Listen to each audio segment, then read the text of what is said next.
The entertainment halls of the hegemony sparkled with alien laughter as another human war played across the massive screens. Thane adjusted his viewing position in the command chamber, his 6 eyes focused on the tiny blue planet that had provided comedy for his people for over 3,000 years. The humans were fighting again, this time over resources that any civilized species would have shared peacefully. "Look at them," Thane said to his subordinate officer. "They have enough land to feed billions, yet they kill each other over invisible lines drawn on maps." The officer's tentacles writhed with amusement. "The betting pools are quite active today, Commander. Most species are wagering on complete nuclear destruction within the next 50 rotations. Across the galaxy, 40 billion beings from 12 different civilizations watch the Earth broadcasting network with fascination." The collective of refined worlds had established this entertainment system after discovering humanity's peculiar tendency toward self-destruction. What had started as scientific observation had evolved into the most popular programming in galactic history on Earth. Dr. Rachel Stone sat in her cramped office at the radio telescope facility, staring at patterns that made no sense. For months, she had been detecting signals from the outer solar system that followed no natural pattern. The signals were too regular, too organized, and they seemed to intensify whenever major events occurred on Earth. "Director Williams," she called to her supervisor, "I need to show you something." Williams barely looked up from his paperwork. "If it's about those signals again, Rachel, I told you to focus on the real work. We're looking for signs of intelligent life, not chasing shadows." "But these patterns suggest we're being monitored," Rachel insisted. "The signals spike during wars, natural disasters, and major political events. Someone is watching us." Williams sighed and finally looked at her data. "This could be satellite interference, solar activity, or a dozen other things. Don't let your imagination run wild." Meanwhile, in the observation post hidden behind Jupiter's largest moon, Thane reviewed the latest reports from his monitoring teams. The humans had just developed primitive space travel, but their efforts were clumsy and inefficient. They sent tiny metal capsules into orbit while his people had been traveling between stars for millennia. "Commander," his communications officer announced, "the Collective Council is requesting an update on the human situation." Thane activated the holographic display, connecting to the 12-member species of the Collective. The council chamber materialized around him, filled with beings of various shapes and sizes, all united in their superiority over the primitive humans. "Fellow observers," Thane began, "the human entertainment continues to exceed expectations. They have now divided their planet into nearly 200 separate territories, each claiming sovereignty over their small patches of dirt." The Zephyrian delegate, a crystalline being that communicated through light patterns, flickered with what passed for laughter among his species. "Have they not learned that unity is the foundation of advancement? Even our most primitive ancestors understood this basic concept. They fight wars over concepts they call religion," added the Nexari representative, her forearms gesturing dismissively. "They worship invisible beings they have never seen, then kill those who worship different invisible beings." The council erupted in various forms of alien laughter. The Collective had long ago moved beyond such primitive concepts, achieving perfect unity through logic and shared knowledge.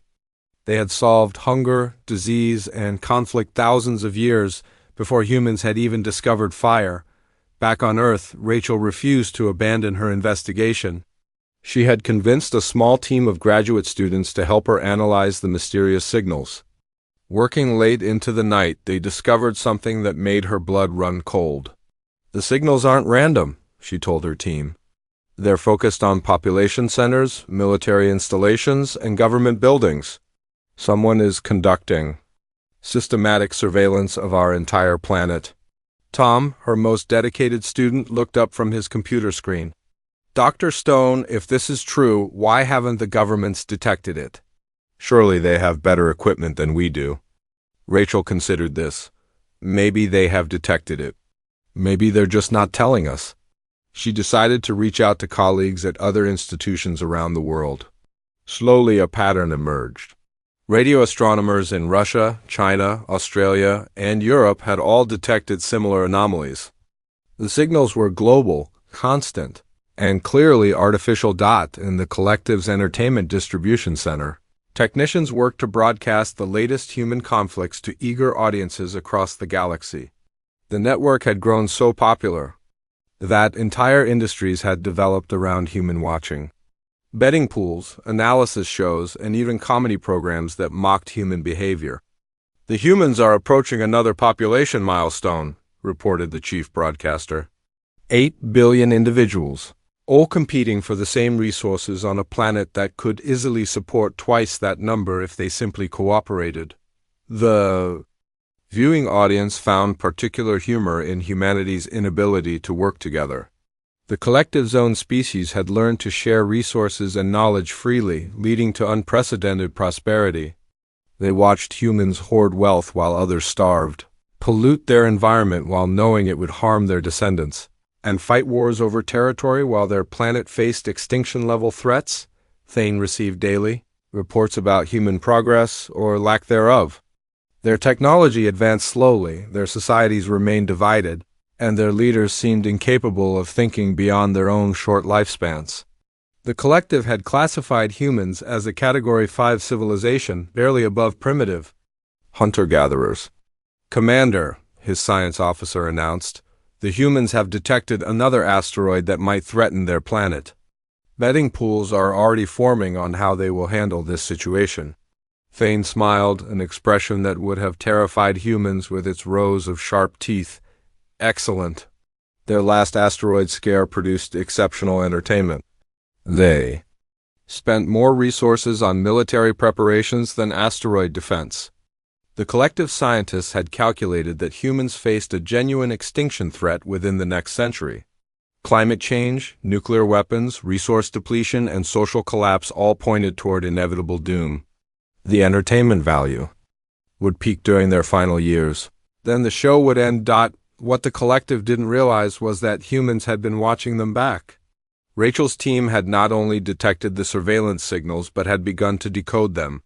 Hidden in government facilities around the world, small teams of scientists worked to understand the technology that was monitoring their planet.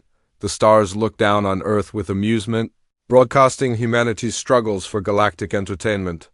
But in the shadows of radio telescopes and research facilities, humans were learning that they were not alone in the universe. More importantly, they were learning that they were being watched by beings who considered them nothing more than amusing animals. The laughter from 40 billion alien viewers continued to echo across the galaxy. But on Earth, a few humans were beginning to understand that they were the subjects of a cosmic joke. Soon they would discover that the joke was on someone else entirely. The asteroid designated 2157 Delta measured 3 kilometers across and was heading directly toward Earth at 47,000 kilometers per hour. NASA had detected it 18 months ago, but the world's governments had spent most of that time arguing about who would pay for the deflection mission. David Torres had been a commercial pilot before the crisis. Changed everything. Now he wore the uniform of the newly formed Global Defense Initiative, commanding a hastily assembled fleet of nuclear-armed spacecraft. The mission was simple in concept but nearly impossible in execution. Intercept the asteroid and knock it off course before it could impact Earth. "Houston, this is Defender 1, David spoke into his headset. "We're approaching the target zone. All systems are green across the fleet." On the surface, Maya Patel worked frantically in the mission control center that had been built in just 6 months. The international team around her represented 30 different nations, all working toward the same goal for the first time in human history. The approaching asteroid had accomplished what centuries of diplomacy had failed to achieve: true global cooperation. "Defender 1, you are cleared for approach," Maya transmitted. "Remember, you need to hit the asteroid at exactly the right angle to push it into a stable orbit around the sun." In the collective's observation posts throughout the solar system, alien beings watched with anticipation. The humans had surprised them by actually working together, but their solution was typically crude and dangerous. They planned to use nuclear weapons, the same tools they had threatened each other with for decades. Thane studied the human fleet through his advanced sensors. 12 spacecraft, each carrying multiple nuclear warheads, approaching an asteroid that any proper civilization would have diverted using gravity manipulators or matter disruptors. The humans were going to try to blow it up. "This should be entertaining," Thane said to his officers. "They're using weapons of mass destruction. To save their planet, the irony is perfect." The collective had run simulations of the human plan. Their computers calculated a 70% chance of failure, which would result in the asteroid breaking into smaller pieces that would rain down on Earth's surface. The alternative was that the humans would succeed in destroying themselves with their own nuclear weapons, saving the asteroid the trouble. David's fleet reached the asteroid right on schedule. The massive rock tumbled through space, its surface scarred by millennia of impacts. Up close, it looked like a mountain flying through the void, and David knew that if it reached Earth, it would end human civilization. "All units, this is Defender 1, David announced. "Target coordinates are locked in. We go in sequence, 5-second intervals between detonations. If the first wave doesn't change its trajectory enough, the second wave will finish the job." The first nuclear device detonated against the asteroid's surface in a brilliant flash of light. The explosion vaporized rock and ice, creating a massive plume of debris that pushed against the asteroid's mass. Monitoring stations across the solar system recorded the impact in the collective's entertainment centers. 40 billion viewers watched as the second and third nuclear devices exploded. The asteroid shuddered under the impacts, its trajectory beginning to shift. The alien audiences had expected the humans to fail spectacularly, but the crude plan was actually working. Maya watched the trajectory calculations update in real time. The asteroid was turning, slowly but steadily moving away from its collision course with Earth. The nuclear explosions had created exactly the right amount of thrust to push it into a harmless orbit. "Defender 1, the trajectory looks good," Maya transmitted. "You did it, David. The asteroid is moving away from Earth." But David wasn't finished. The mission plan called for all 12 nuclear devices to be used, ensuring that the asteroid would be completely diverted. The fourth and fifth explosions struck the asteroid's trailing edge, adding velocity to its new trajectory. Thane watched in growing unease as the human plan succeeded beyond all expectations. The asteroid was now locked in a stable orbit that would take it safely past Earth and out toward the outer solar system. The humans had not only saved their planet, but had done so with remarkable precision. "Commander," his science officer reported, "the humans have achieved a perfect deflection. The asteroid will pass Earth at a distance of 3 million kilometers." The collective's viewing audience fell silent as they realized what they had witnessed. The humans had not just survived their first major extinction threat, they had overcome it using the same aggressive traits that the aliens had mocked.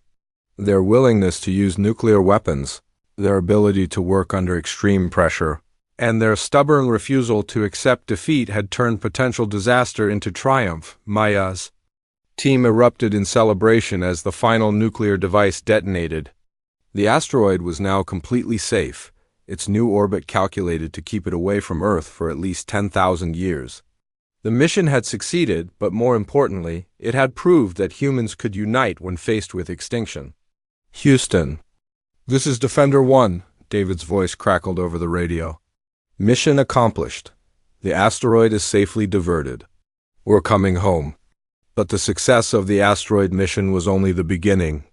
The global cooperation that had made the mission possible continued after the crisis ended. The same international teams that had worked together to save the world now turned their attention to more ambitious projects Maya found herself leading. A new research initiative that combined the best minds from every nation. With the asteroid threat eliminated, they began developing technology that would ensure humanity never faced such a crisis again. The breakthrough came when they reverse-engineered fragments of the asteroid that had been blown off during the nuclear explosions. "This isn't natural rock," Maya told her international team. "The asteroid contains traces of artificial materials. Someone or something modified it. The discovery that the asteroid had been artificially guided toward Earth changed everything. Maya's team realized that the extinction threat had been deliberate, which meant that humanity was not alone in the universe. More importantly, it meant that someone had tried to destroy them, working around the clock. The international team developed new propulsion systems based on the alien technology they had found. Within months, they achieved breakthrough advances that should have taken decades. The same crisis that had nearly destroyed humanity had provided them with the tools to reach for the stars. Thane watched from his hidden observation post as human technology advanced at an unprecedented rate. The species that had been classified as primitive was now developing faster-than-light communication systems. They had gone from barely reaching their own moon to communicating across interstellar distances in less than 2 years. "Commander," his communications officer announced, "we're receiving a signal from Earth. It's directed at our position." Thane felt something he had never experienced while watching humans: fear. The signal was using frequencies that only the collective's advanced technology could detect. Somehow, the humans had not only discovered their surveillance network but had learned to communicate with it. The message was simple, but chilling: "We know you're out there. We know you've been watching us. We know you tried to kill us with that asteroid. We're coming." The collective's entertainment network fell silent as the message was broadcast across the galaxy. The humans had not just survived their first major test. They had learned from it. They had taken the tools of their near destruction and turned them into weapons of advancement. In the depths of space, hidden behind gas giants and asteroid belts, the collective's observation posts began to shut down their broadcasts. The entertainment was over. The humans were no longer content to be watched from the shadows. They had become something the galaxy had never seen before, a species that grew stronger under pressure and more dangerous when threatened. The stars had looked down on Earth with amusement, but the laughter was beginning to fade. Humanity had passed its first test, and the galaxy was starting to realize that they had been watching the wrong species for entertainment. The real show was just beginning. 5 years after the asteroid crisis, the world had changed beyond recognition. The Global Defense Initiative had evolved into something far more ambitious: the Terran Space Command.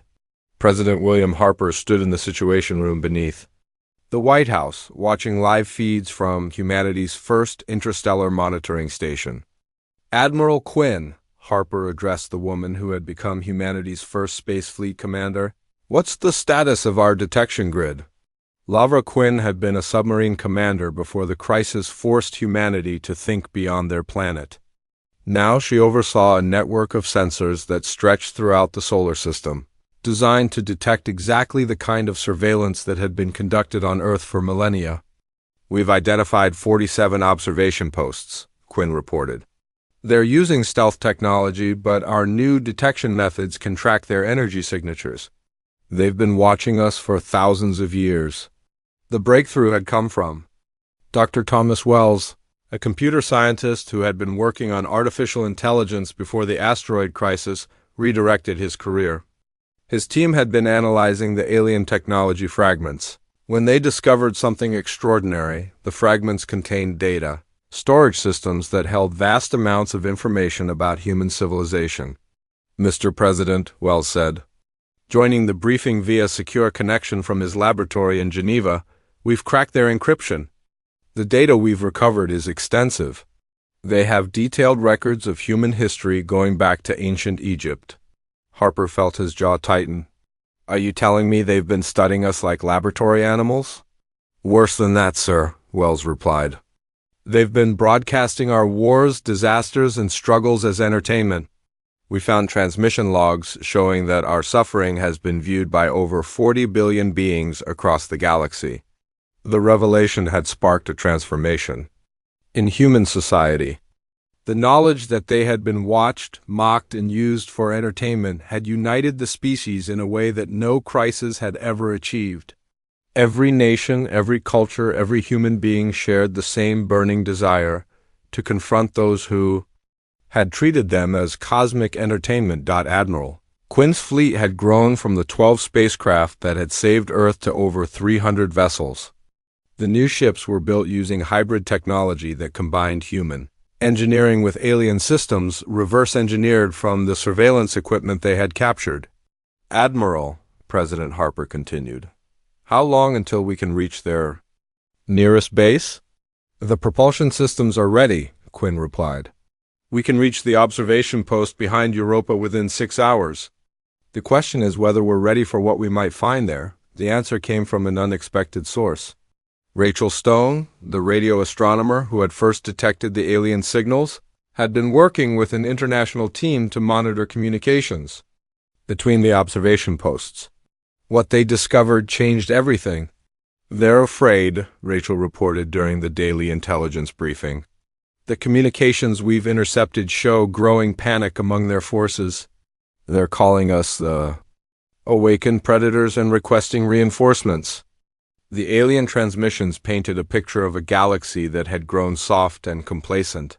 The collective of refined worlds had achieved perfect peace through logic and cooperation, but they had lost the ability to fight.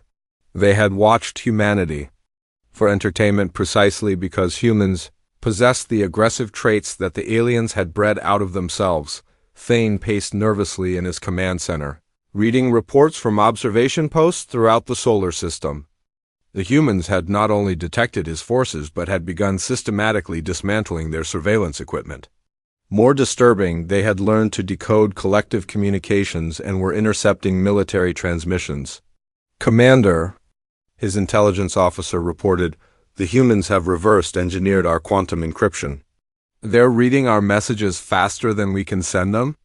The situation was unprecedented in collective history.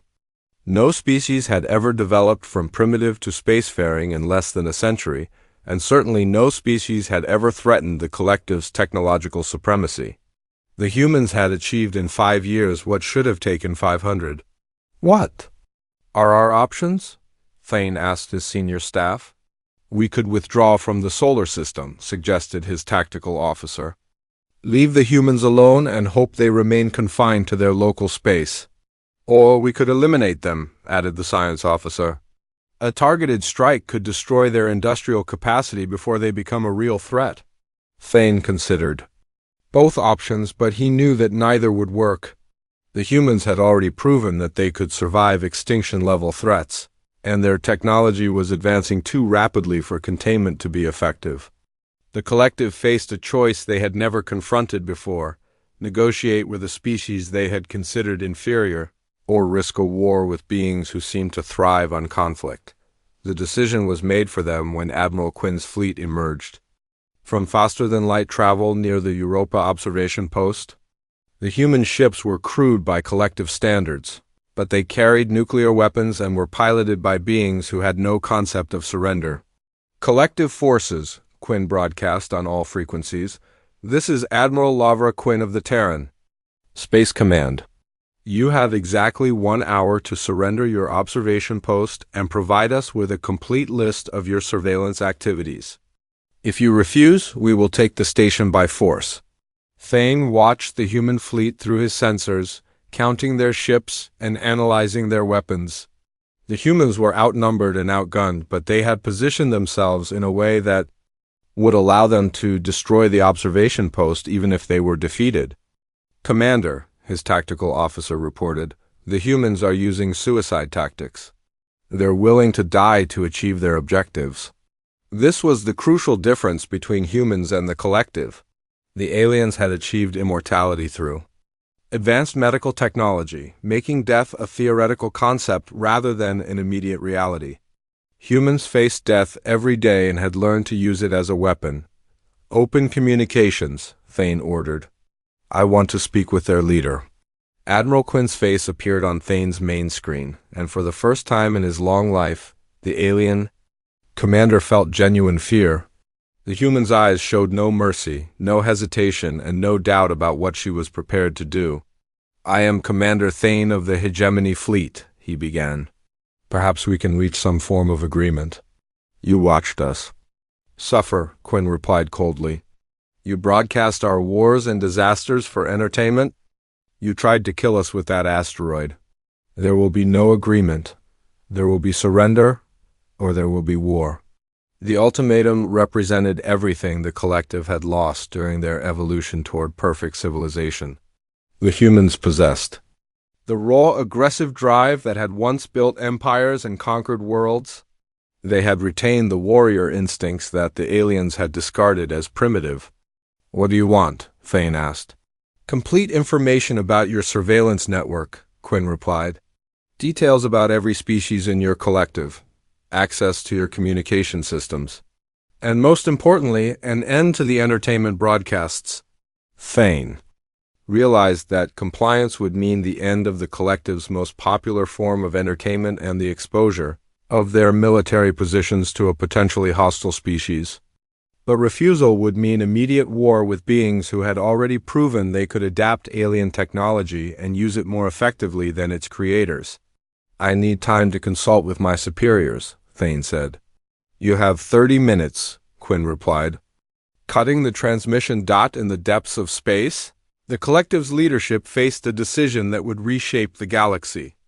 The humans had awakened from their role as cosmic entertainment and had become something far more dangerous, a species that combined advanced technology with primitive aggression, the stars that had looked down on Earth with amusement now witnessed.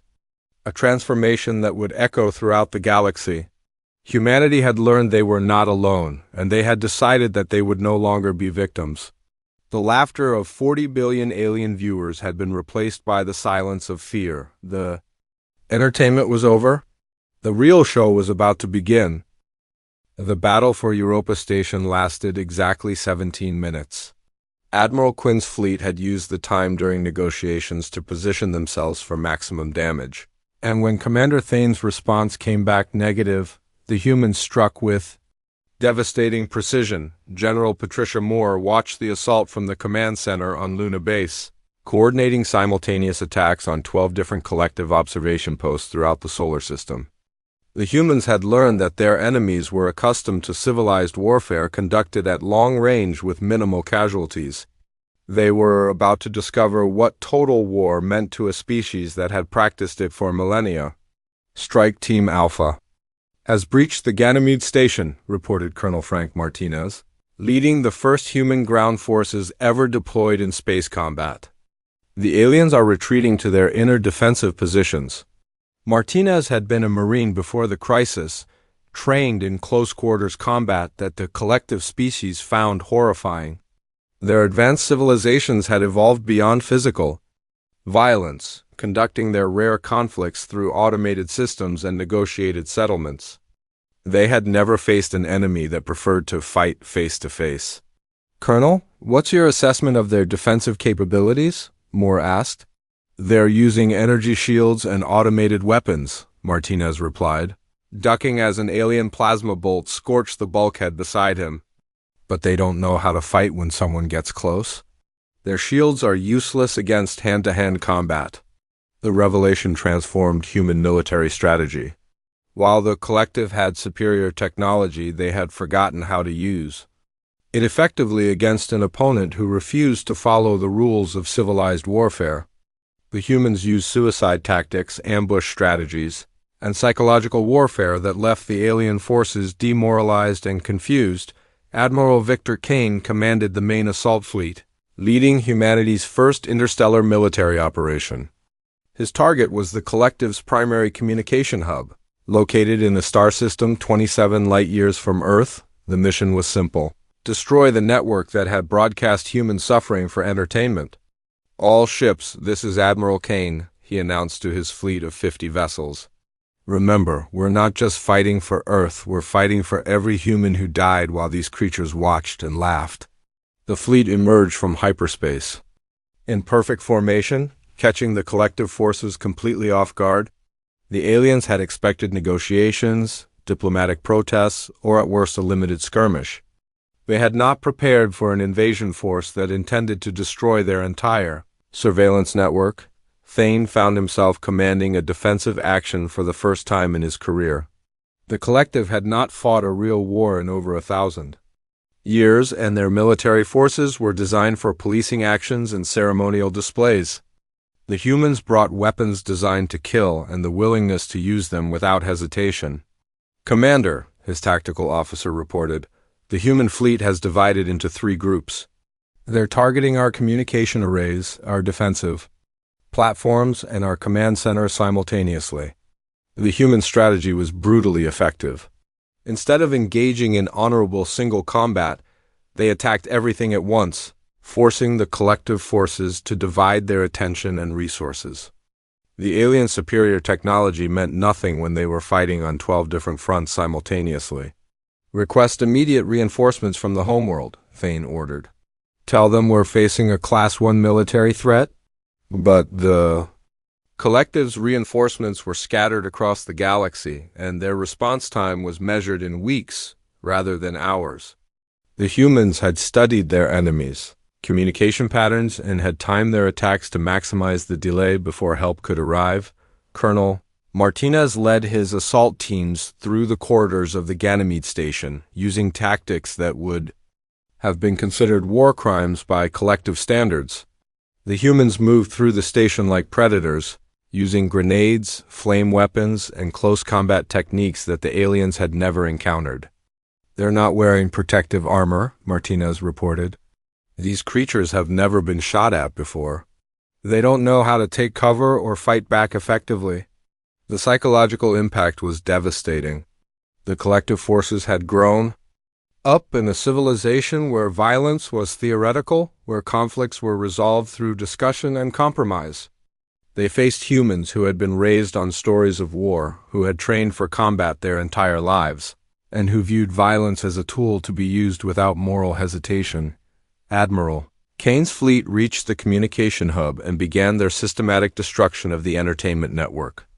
The massive transmission arrays that had broadcast human suffering to 40 billion viewers were reduced to scrap metal in minutes. This is for every human who died while you watched, Kane announced on all frequencies as his ships fired their final volleys. The show is over. The destruction of the communication hub sent shockwaves throughout the collective. Species that had enjoyed centuries of peace suddenly found themselves facing reports of military defeat and occupation. The humans had not just attacked their surveillance network. They had humiliated the galaxy's most advanced civilizations. General Moore coordinated the occupation of captured facilities, but the humans had learned from their enemies' mistakes. Instead of trying to hold territory, they destroyed what they could not use and withdrew before reinforcements could arrive. The strategy kept the collective forces off balance and prevented them from mounting an effective counterattack. "Ma'am," reported her intelligence officer, "we're intercepting communications from the collective council. They're discussing surrender terms." The speed of the collective's collapse surprised even the humans. The alien alliance had been built on shared prosperity and mutual cooperation, but they had never developed the institutions necessary for prolonged conflict. When faced with an enemy that refused to negotiate, their entire system began to fall. Apart, Thane's command center fell to Martinez's assault team after a brief but decisive battle. The alien commander found himself facing a human soldier who showed no mercy and asked for no quarter. It was his first personal encounter with the species he had watched for entertainment. "You broadcast our wars," Martinez said, his weapon trained on Thane's head. "You made money from our suffering. You tried to kill us with that asteroid. Now you're going to help us end this." The revelation that the asteroid had been artificially guided toward Earth had united humanity in a way that no crisis had ever achieved. They were not just fighting for survival. They were fighting for revenge against those who had tried to destroy them for entertainment. "What do you want?" Thane asked, his voice shaking with fear. "Access codes to your communication network," Martinez replied. "Complete intelligence on all collective military positions, and the location of every species that participated in watching us die." The human occupation of collective facilities was swift and brutal. The aliens had built their civilization around the assumption that intelligent species would resolve conflicts through negotiation. They had never prepared for an enemy that preferred to fight first and negotiate later. Dr. Susan Price, working with the captured alien technology, managed to access the collective's entertainment archives. What she found? There changed everything. The network contained detailed recordings of human history, including wars, disasters, and genocides that had been broadcast as comedy programming. They recorded everything, Price reported to the human leadership. Every war, every plague, every tragedy in human history was entertainment for them. They have archives going back thousands of years. The discovery transformed the human mission from military conquest to righteous crusade. The collective had not just watched human suffering. They had preserved it, cataloged it, and sold it for profit. The galaxy's most advanced civilizations had built their entertainment industry on the bones of human victims. Admiral Kane's fleet moved from system to system, destroying collective installations with methodical precision. The humans had learned that their enemies were strongest when they could coordinate their response and weakest when they were isolated and afraid. All collective forces, Kane broadcast on captured communication channels, you have 48 hours to surrender unconditionally. Any station that resists will be destroyed. Any species that continues to support the surveillance network will be considered an enemy combatant. The ultimatum marked the end of the collective's military resistance. Faced with an enemy that combined advanced technology with primitive aggression, the alien alliance began to collapse. Species that had cooperated for centuries suddenly found themselves abandoning their allies to save themselves. The stars that had looked down on Earth with amusement now witnessed the transformation of the galaxy's power structure. Humanity had evolved from entertainment to apex predator in less than a decade, and they had done so using the same aggressive traits that the aliens had mocked. The hunters had become the hunted, and the galaxy would never be the same. The surrender came through the same entertainment network that had once broadcast human suffering across the galaxy. Dr. Susan Price stood in the captured collective communication center, watching as 40 billion alien viewers received humanity's first official message to the stars. People of the galaxy, Price began, her voice carrying across interstellar distances. For thousands of years, you have watched our species struggle, fight, and die for your entertainment. You have profited from our pain and laughed at our disasters. Today, that ends. The message was being broadcast simultaneously on every frequency the collective had used for their entertainment network. Species that had spent centuries enjoying human suffering now found themselves listening to the voice of their former victims. We are not your entertainment, Price continued. We are not your laboratory subjects. We are not your victims. We are the new power in this galaxy, and we will determine how this universe operates from now on. Ambassador Robert Chun had been a trade negotiator before the crisis, skilled at finding compromise solutions that satisfied all parties. Now he sat across from representatives of 12 different alien species, but he was not seeking compromise. He was dictating terms to a defeated enemy. The collective of refined worlds is dissolved, Chun announced to the assembled alien delegates. Your surveillance network is destroyed. Your entertainment industry is terminated. Your military forces are disbanded. From this day forward, the galaxy operates under new management. The alien representatives sat in stunned silence. They had expected negotiations, perhaps reparations, possibly even a shared governance arrangement. They had not expected total capitulation to a species they had considered primitive just months earlier. Thane, now a prisoner of war, watched the proceedings from his detention cell. The humans had not executed him, but they had made it clear that his fate depended on his cooperation. The same beings he had watched for entertainment now held his life in their hands. You don't understand, Thane told his human interrogator. The collective maintained peace for over 1,000 years. Without our guidance, the galaxy will descend into chaos. Colonel Martinez, now serving as head of alien prisoner operations, smiled grimly. You maintained peace by watching others suffer. You avoided conflict by making entertainment out of our wars. Your peace was built on our blood. The transformation was unprecedented in galactic history. The collective's member species had grown soft during their long peace, losing the ability to fight or even to resist effectively. They had become so dependent on their entertainment network that they had forgotten how to govern themselves. What do you want from us? asked the Nexari delegate, her forearms trembling with fear. Integration, Chun replied.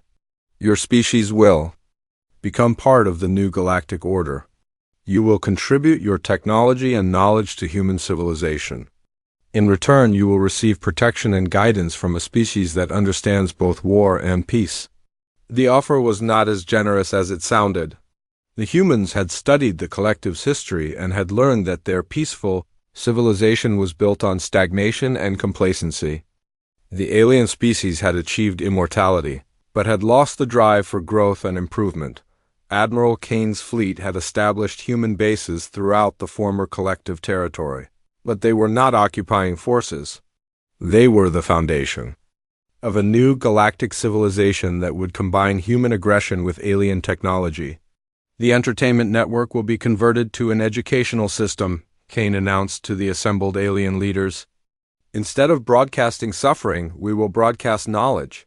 Instead of profiting from pain, we will profit from progress. The former collective species found themselves in a position they had never experienced, subservience to a supposedly inferior civilization. The humans had not just defeated them militarily. They had exposed the fundamental weakness of their entire social system. General Moore oversaw the integration of alien technology into human military systems. The collective's weapons were more advanced, but they had been designed for defensive purposes only. The humans modified them for offensive operations, creating weapons that surpassed anything the galaxy had ever seen. We're not just taking their technology, Moore explained to her staff. We're improving it. They built tools for peace. We're building tools for progress. The philosophical difference was crucial. The collective had achieved their advanced civilization by eliminating conflict, but they had also eliminated growth. Without challenges to overcome, they had stopped advancing. The humans brought the chaos of competition and the drive for improvement. President Harper addressed the former Collective Council from his new office on Luna Base, which had become the capital of human space. The symbolism was deliberate. Humanity now governed the galaxy from their own moon, showing that they had moved beyond their home planet while maintaining their roots. You watched us for entertainment because we possessed qualities you had lost, Harper told the assembled alien leaders. We fought, we struggled, we adapted, and we survived. Those same qualities that you mocked are now the foundation of galactic civilization. The integration process was not gentle. Human administrators took control of alien governments. Human military commanders assumed control of alien defense forces, and human scientists began studying alien biology and psychology. The former rulers of the galaxy found themselves subjects of their former entertainment. Dr. Rachel Stone, the radio astronomer who had first detected the alien surveillance, now directed the galaxy's most advanced research institutes. She had access to libraries of knowledge that spanned millions of years and dozens of species. The collective had all the information necessary to solve every problem in the galaxy, Stone reported to the human leadership. They had cures for diseases, solutions to resource shortages, and technologies that could terraform dead worlds. But they never used any of it because they were too comfortable with their existing situation. The revelation explained why the collective had stagnated despite their technological advantages. They had achieved perfection by their own standards, and had lost the motivation to improve further. The humans brought the dissatisfaction and ambition that drove real progress. Admiral Quinn established the new galactic fleet, combining human crews with alien technology and former collective personnel. The ships that emerged from human shipyards were unlike anything the galaxy had ever seen. Vessels designed for exploration, conquest, and colonization. We're not just maintaining the peace, Quinn told her mixed-species crews. We're expanding into unexplored regions, discovering new worlds, and building an empire that will last for millennia. The former collective species found themselves participants in the greatest expansion in galactic history. Under human leadership, they began exploring regions of space they had never bothered to visit, developing technologies they had never imagined, and attempting projects they had never considered. Colonel Martinez led the new galactic peacekeeping forces. But their mission was different from the collective's old security forces. Instead of maintaining the status quo, they were actively seeking out new challenges and opportunities for growth. The galaxy was dying under collective rule, Martinez observed. They had achieved perfect peace by eliminating everything worth fighting for. We're bringing back the struggle that makes life worth living. The transformation was not without resistance. Some former collective species attempted to rebel against human rule, but they discovered that they had forgotten how to fight effectively. Their peaceful civilization had left them unprepared for conflict with beings who had mastered the art of war. The rebels on Kepler Prime have surrendered, reported General Patricia Moore. They lasted 3 days against human forces. Their weapons were designed for crowd control, not military action. The speed of human victory in every conflict demonstrated the fundamental difference between the two civilizations. The collective had built a society that avoided problems, while humans had built a society that solved them through direct action. Ambassador Shun concluded the final negotiations with the former collective leadership, establishing the legal framework for the new galactic government. The documents were comprehensive, covering everything from trade agreements to military cooperation to cultural exchange. The Earth Confederation will provide protection and guidance to all former collective worlds, Chun announced. In return, you will contribute your resources and knowledge to our shared expansion into unknown space. The agreement was not a treaty between equals. It was a surrender document that formalized humanity's dominance over the galaxy. The aliens had no choice but to accept, having lost both the military power and the moral authority to resist. As the formal ceremonies concluded, Dr. Price prepared the final broadcast on the former entertainment network. The message would reach every inhabited world in the galaxy, announcing the beginning of a new era.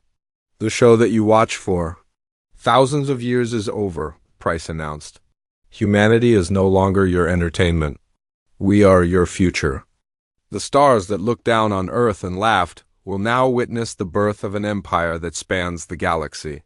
The broadcast marked the end of the collective's reign and the beginning of human expansion into the cosmos. The same qualities that had made humans entertaining to watch, their aggression and adaptability, now made them the dominant force in galactic civilization.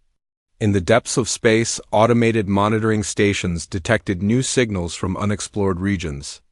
Other species, other civilizations that had not yet encountered either the collective or humanity, were sending out their first tentative communications into the void. From Luna Station, now the capital of the galaxy, Admiral Kane smiled as he read the intercept reports. "Looks like we have new neighbors," he announced to his staff. "Send them a message. We know you're watching. Come say hello. We don't bite anymore." The message was both an invitation and a warning. Humanity had learned that the galaxy was full of species that preferred to watch rather than participate. The new galactic order would not tolerate passive observers or entertainment seekers. The stars that had looked down on Earth with amusement now bore witness to a transformed universe. Humanity had evolved from victims to predators to rulers, carrying with them the same aggressive drive that had once made them perfect entertainment. The laughter of 40 billion alien viewers had been replaced by the silence of submission. The show was over, but the real performance was just beginning. Under human leadership, the galaxy would discover what it meant to grow, to struggle, and to achieve greatness through conflict and cooperation. The new galactic order had begun, and the stars would never laugh at Earth again.